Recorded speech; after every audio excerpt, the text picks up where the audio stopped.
let's look at the,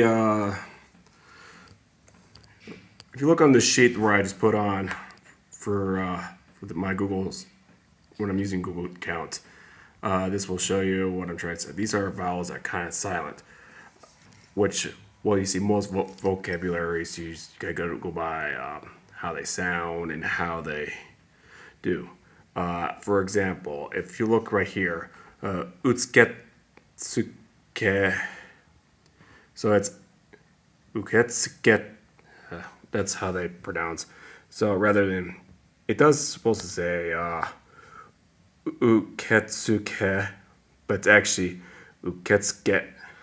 That's how they pronounce. Taskeru, usually it's supposed to say tasukeru, but it's actually taskeru. Nakushta,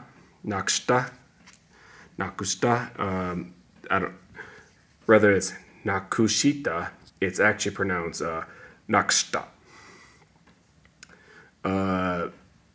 Kyuukeshkaran, it's actually pronounced kyuukeshkaran. I think that's how you say it, I don't know. Aspara, it does supposed to say asupara, but it's pronounced aspara, which means asparagus. So why are the vowels not really there? Well, technically they are. You don't actually hear it from a Japanese person or someone who knows the language, because what they do is they cut out the oo sounds. So you cut out the sounds, you can't even hear what they're saying. Next one is anime ga suki desu.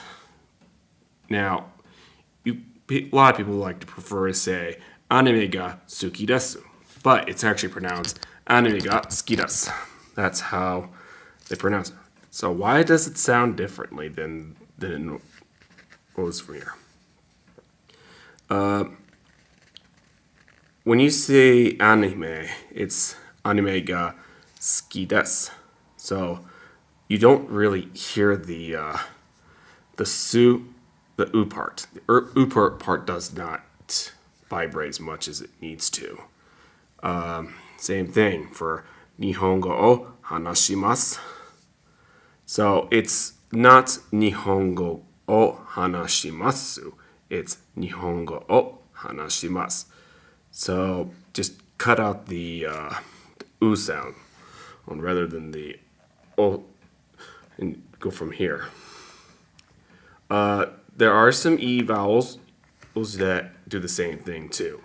Like for example, I've heard this yosh. I heard this from my instructor. I heard this from watching Attack on Titan.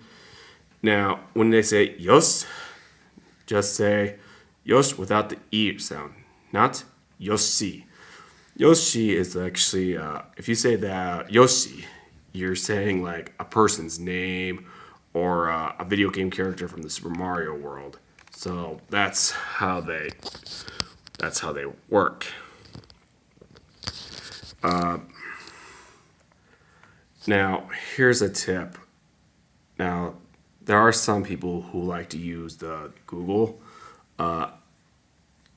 I believe all my teachers would not let me use Google Translate. Use Google, because if you use Google, you're going to sound, what I think is you might sound more like a